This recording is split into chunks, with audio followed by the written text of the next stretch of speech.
तो हेलो दोस्तों, welcome to ICM channel. आज हम लोग यहाँ पे डिस्कस करने वाले हैं जियो फाइनेंशियल सर्विस के बारे में। तो आप इस वीडियो को जरूर से अंत तक देखना। देखो यहाँ पे आज एक ब्रेकिंग न्यूज़ आते हुए दिखाई दे रहा है और ये न्यूज़ यहाँ पे कहीं ना कहीं एक इंपॉर्टेंट आपका रोल जो यहाँ पे निभाएगा। लेकिन उससे पहले आप जानते हो कि यहाँ पे आपका एजीएम में साफ तौर से मुकेश अंबानी साहब का 4 बिजनेस में यहाँ पे आने का प्लान आपको बन चुका था।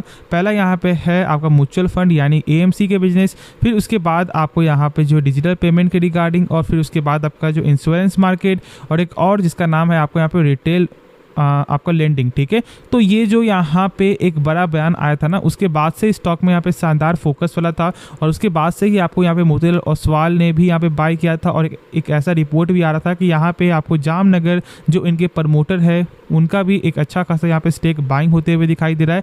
तो ये एक रिपोर्ट और ये एक न्यूज़ यहाँ पे आते हुए दिखाई दे रहा था और उसके बाद से स्टॉक में एक शानदार गेन दिखाई दिया। फिर यहाँ पे कुछ दिन पहले जानते हो कि आपका यहाँ पे बीएससी के तौर से भी एक यहाँ पे न्यूज़ आ चुका था कि अब हम लोग इसे अपने आपको इंडाइसेस से बाहर निकाल रहे हैं, मतलब सेंसेक्स से बाहर निकाल रहे हैं, क्योंकि जो यहाँ पे आपको रिलायंस के साथ जो यहाँ पे ये आपको आ चुका था, आपको हर चीज़ में जहाँ जहाँ आपको रिलायंस थी तो अब वो यहाँ पे बाहर जा चुका है। लेकिन अब यहाँ पे एक और न्यूज़ आते हुए दिखाई दे रहा है जो यहाँ पे है आपको एनएससी के रिगार्डिंग। ठीक है, मतलब आप लोगों ने सही समझा है। अब यहाँ से भी ये अब पूरा तरह से यहाँ पे हटने वाला है और ये कहीं ना कहीं एक अच्छी न्यूज़ है, क्योंकि जानते हो कि यहाँ पे बीएससी का जब आपको न्यूज़ आया था तो मार्केट ने इसे यहाँ पे एक्सेप्ट किया था और एक अच्छा गेन भी दिखाई दिया था। तो आज भी यहाँ पे न्यूज़ एक अच्छा ही आते हुए दिखाई दे रहा है। तो अंत तक देखो तो ही सारा जो डाउट है वो यहाँ पे क्लियर आपका होगा। तो चलो फिर यहाँ पे बिना टाइम वेस्ट किए पहले हम लोग यहाँ पे न्यूज़ को समझते हैं।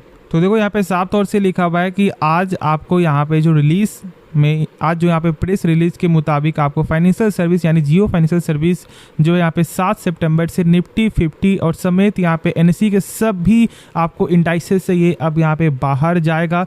मतलब कि देखो जो इनका रूल था वो रूल अब यहाँ फॉलो हो चुका है।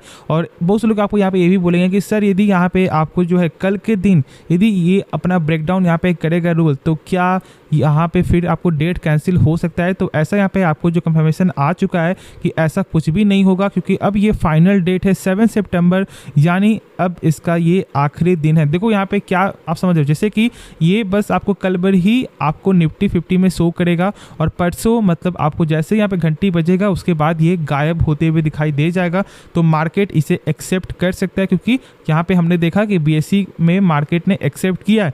तो अब यहाँ पे देख सकते हो कि आपका निफ्टी 50 प्लस आपको निफ्टी 100, जहाँ पर देखो जहाँ जहाँ आपको रिलायंस थी वहाँ से ये आपको हटते हुए दिखाई दे रहा है, या फिर यहाँ पे निफ्टी 50 हो, या फिर आपको निफ्टी 100 हो, या फिर यहाँ पे 200 हो, या फिर आपका यहाँ पे आपको 500 हो, प्लस यहाँ पे Nifty energy, Nifty India manufacturing और अन्य 13 जो इंडाइसेस से ये अब आपको हटा दिया जाएगा। तो ये कहीं ना कहीं एक अच्छी न्यूज़ है, क्योंकि जानते हो कि ये बहुत ज़्यादा यहाँ पे आपको मामला फंस रहा था, डेट हमेशा यहाँ पे एक्सटेंड होते हुए दिखाई दे रहा था, लेकिन अब यहाँ पे कंफर्मेशन जो है आ चुका है। तो आप कमेंट में बताओ कि क्या आपको ये न्यूज़ यहाँ पे कुछ बेनिफिट ला सकता है और क्या यहाँ पे मार्केट इस न्यूज़ को यहाँ पे एक्सेप्ट करेगा? क्या यहाँ से आपको तेजी होगा या फिर यहाँ पे गिरावट होगा?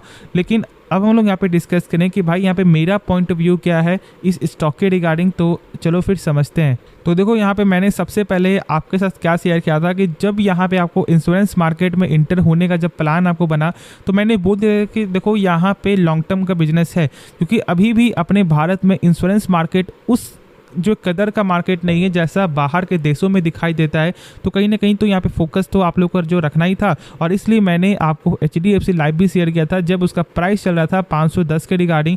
तो एक अच्छा पैसा लोगों ने यहाँ पे भर भर कर बनाया भी है। और मैं फिर से बोलूँगा कि देखो इंश्योरेंस मार्केट बहुत बड़ा मार्केट है, साथ साथ यहाँ पे आपको जो म्यूचुअल फंड का मार्केट इसको भी आप यहाँ पे हल्के मत लो, क्योंकि अभी लोग तो स्टार्टिंग किए यहाँ पे इन्वेस्टमेंट करना, अभी बहुत कम ही लोग यहाँ पे इसके बारे में जान रहे हो। जैसे जैसे यहाँ पे आपका लोग बढ़ते रहेंगे, जैसे जैसे लोग यहाँ पे इसके बारे में जानते रहेंगे, ये सब बिजनेस यहाँ पे लॉन्ग टर्म में ग्रो करने वाला है। और इस चीज़ को जो सही से समझ लो। फिर जो यहाँ पे थर्ड है वो है आपका यहाँ पे डिजिटल पेमेंट, और जानते हो कि ये साफ तौर से टक्कर देगा फ़ोन पे और पेटीएम जैसे कंपनी के साथ, क्योंकि ऐसा यहाँ पे आपको एक्सपर्ट का ये बोलना था जो मैंने शेयर किया था आपको, ठीक है, ऑलमोस्ट 3-4 दिन पहले। तो ये सब बिजनेस है ना, ये कहीं ना कहीं आपको लॉन्ग टर्म बेनिफिट यहाँ पे देने वाला है। तो इसलिए जहाँ तक ऐसा मेरा यहाँ पे आपको जो ओपिनियन है कि देखो लॉन्ग टर्म के लिए मैंने बोला था कि कंपनी का बिजनेस यदि आपको पसंद आ रहा है तो आप जरूर से इसके बारे में सोच सकते हो। और यहाँ पे मैंने शॉर्ट टर्म के लिए बोला था कि देखो जब इसका लेवल आपको 261 प्लस जाते हुए दिखाई दे तो भी आप इसके बारे में सोच सकते हो, यदि आपको ऐसा लगता है कि हाँ कंपनी का बिजनेस भी सही है और हम लोग यहाँ पे थोड़ा जो है समय भी दे सकते हैं। तो भाई जहाँ तक ऐसा मेरा पॉइंट ऑफ व्यू है, बस कंपनी का बिजनेस आप लोग को एक बार चेकआउट करना था, जो मैंने सही से आपके साथ यहाँ पे शेयर कर दिया। जो भी यहाँ पे न्यूज़ था वो भी मैंने आपके साथ यहाँ पे डिस्कस कर दिया है। तो अब कुछ बचा नहीं है कि हाँ यहाँ पे कुछ मैं आपको बताऊँ, ठीक है। बाकी जो डाउट बचे ना तो आप कमेंट में जरूर से पूछो। और एक चीज़ और देखो, आप लोग कमेंट नहीं करते तो पूछो, और साथ साथ आप लोग जो शेयर भी नहीं करते तो भाई शेयर भी कर दो यदि आपको ये वीडियो पसंद आया है और इस जो शॉर्ट टाइम में यदि कुछ भी जानने को मिला और ये आपको कुछ भी सीखने को मिला है तो आप ज़रूर से फॉलो कर सकते हो।